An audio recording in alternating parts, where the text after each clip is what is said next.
We're back with Najma Kota on the mid-morning talk, and our bonus segment takes us to the end and concluding this week's this week's program.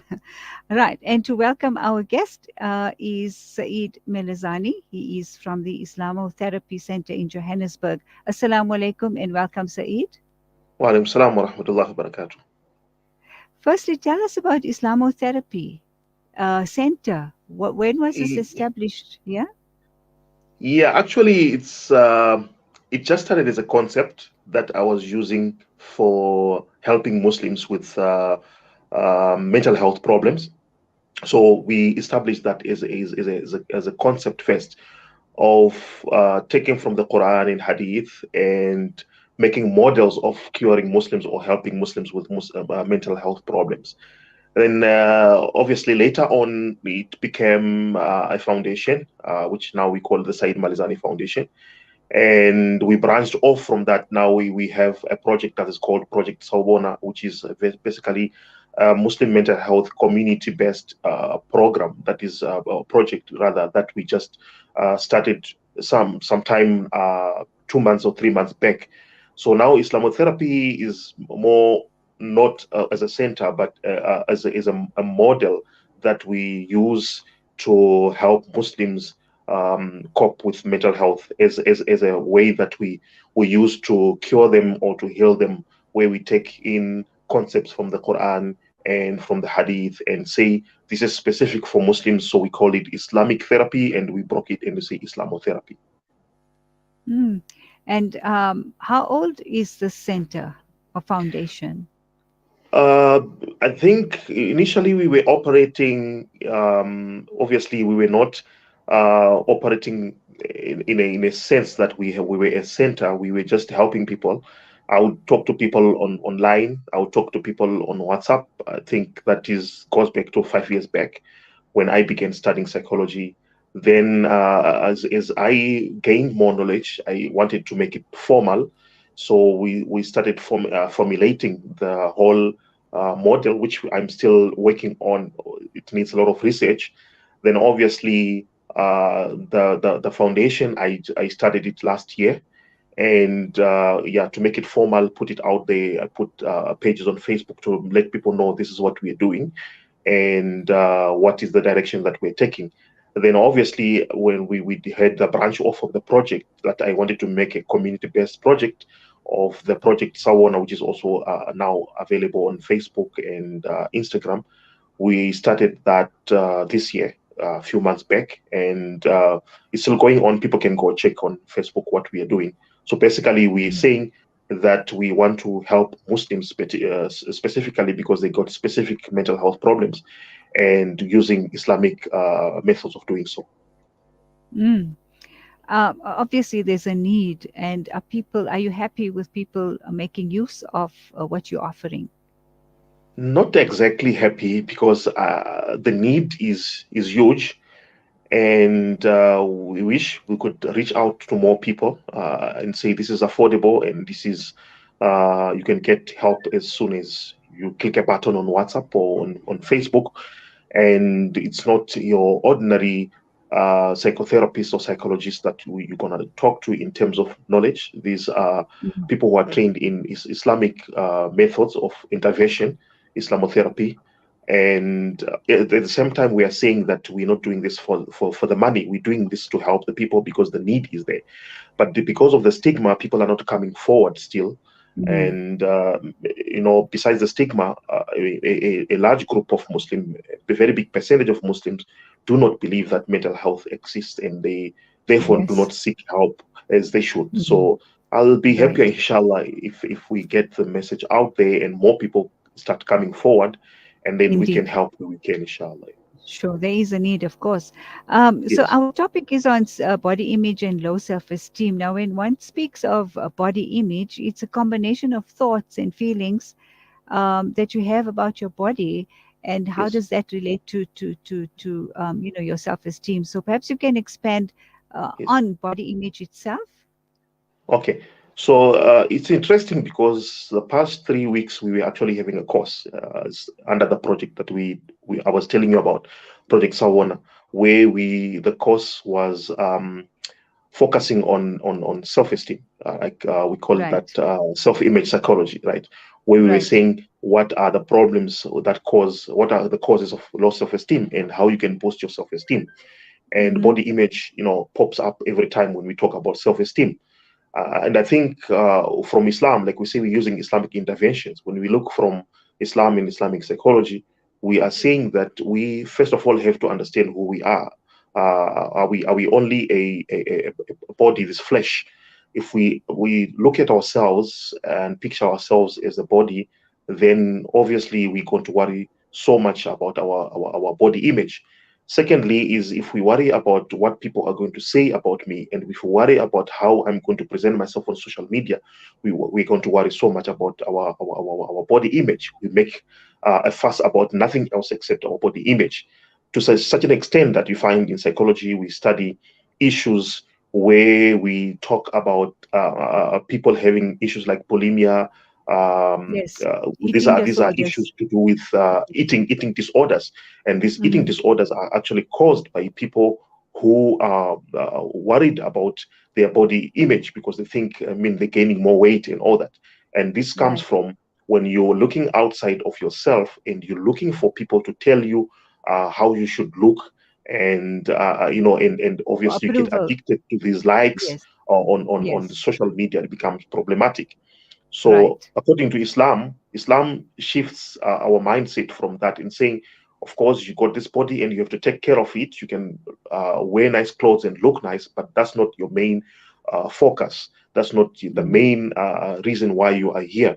So, we're seeing Mm-hmm. that you are basically a spirit that is encased in this body. Allah has just Right. put you this body to help you live in this world whilst at the same time looking towards the akhirah, the hereafter. Right. So Right. you should also worry, you should balance it and also worry about the spiritual needs of yourself, and worry about your relationship with Allah more than you would worry about your relationship with people.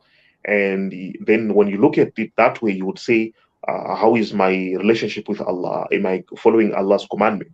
So when you look at that to understand, you look at the lives of the Sahaba radiallahu anhum themselves. We find that they were some of them used to have issues that could have given them stress and depression on their bodies, but they didn't have that because their mindset was different. You talk about Right. people, for example, you talk about Ibn Abdullah ibn Maktoum. He was a blind Sahabi of the Prophet sallallahu alaihi wasallam, but we talk about him and we say radiallahu anhu, and we say may Allah be pleased with him, because his focus was not on the body image, and this was a man that ayats were revealed in Surah Abasa concerning him when the Prophet ﷺ frowned and turned away, because his relationship with Allah was more important than anything else. So that's how we Right. should think of ourselves, Right. spiritually connect with Allah and not worry so much about how we look, especially if we Mm. can't change it. If we can change Right. it, maybe you're becoming obese and it becomes a problem, then if you can change it, do something about it. And if you can't change it, Mm. then you have to accept it and know that your worth is not according to what people say, and your worth is not according to how you look, because in the eyes of Allah, Allah does not look at our looks and how we look in front of the people, but Allah Ta'ala looks at our hearts. And rather purify your heart and come closer to Allah, then it says Allah is going to put the love of the people, your love into the people's hearts, and people will also love you, and you will gain your self-esteem. Right. After the break, we find out about who does body image affect the most. We spoke about social media and its impact. Yes, We know adults are yes, involved as well. But boys and yes, girls, teenagers, adolescents, they are mostly affected by this yes, because of the peer pressure, etc. So we ask yes, our guest after this break. inshallah. This is Salam Media.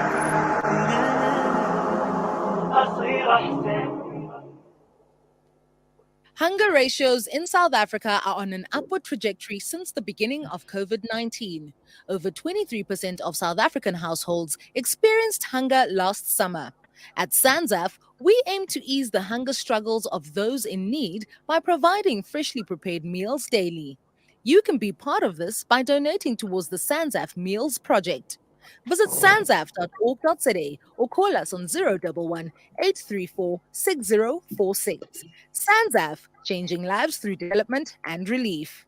Online schooling? Why not? Kurtuba Online Academy is the leading global online Islamic school from grade R to matric, offering South African caps and international syllabus. And it doesn't stop there. We also offer online madrasa for every grade. For more information, visit www.kurtubaonline.co.za. Kurtuba Online Academy, the leading global online Islamic school.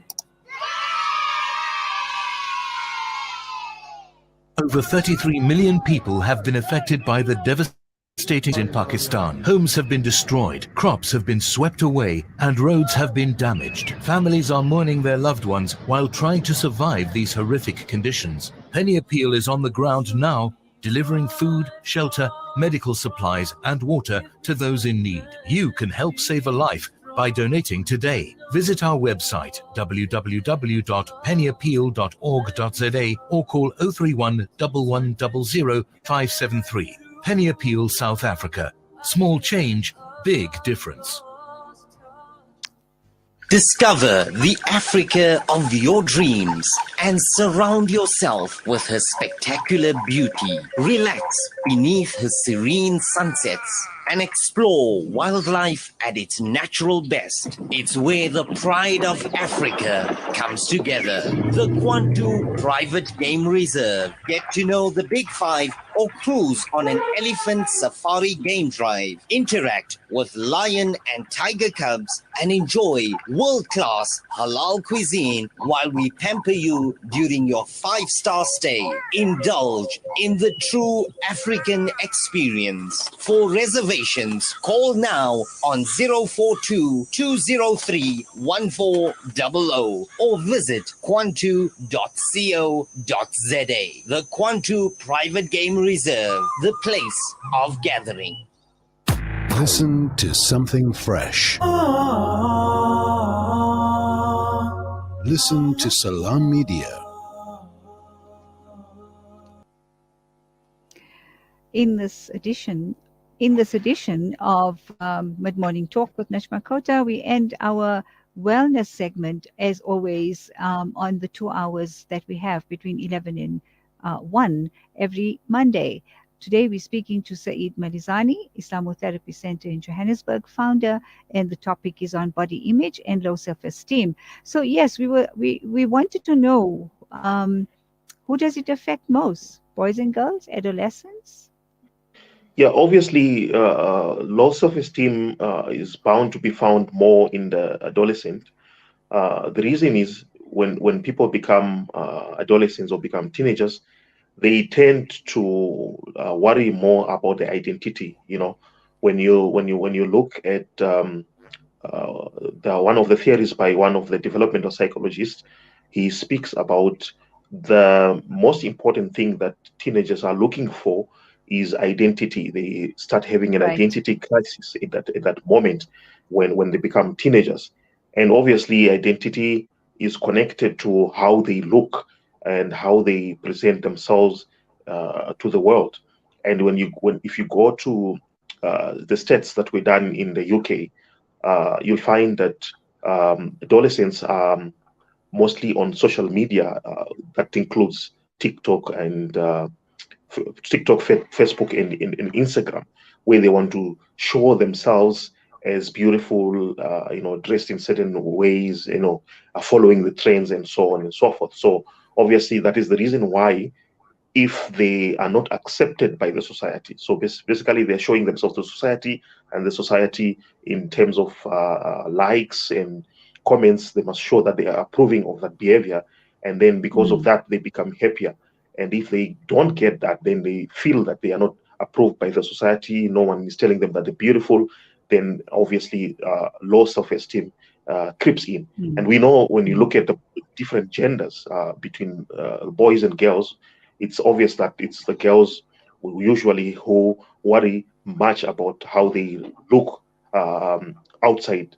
I mean, when they go into the community or when they go into the society, and as a result, if they feel that they don't look good, they don't have the clothes that to follow the trends, and they don't have social media following like other girls have, then obviously succumb to low self-esteem.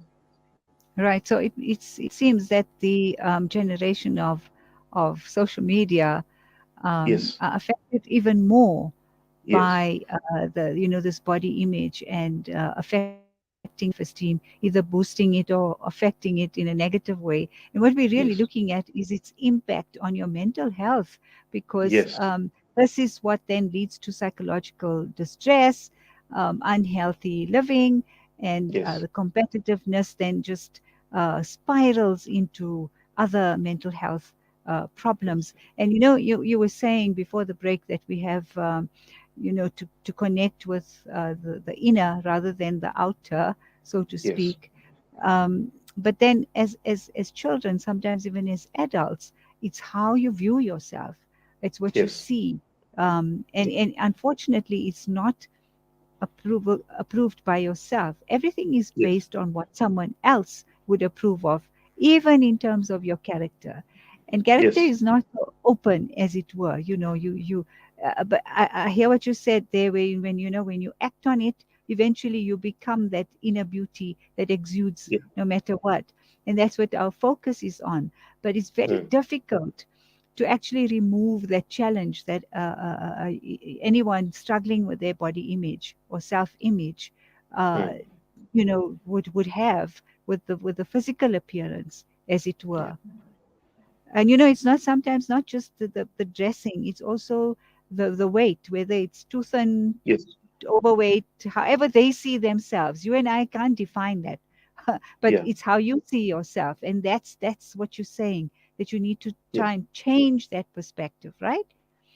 Yeah, that's why it's called self-esteem. It comes Yes, from yourself. But then self, exactly. they affect us that affect that, and you shouldn't allow them. You find that you have the people that are around you, the family, as you grow up as well. How do they view you, and what do they tell you? So in the long run, you end up accepting these limiting beliefs that they tell you, and they Correct. become they become etched in your mind or in your True. subconscious mind to say that this is Right. me. I am overweight, or I'm fat, or Too I don't short, look too tall. pleasant, I'm ugly.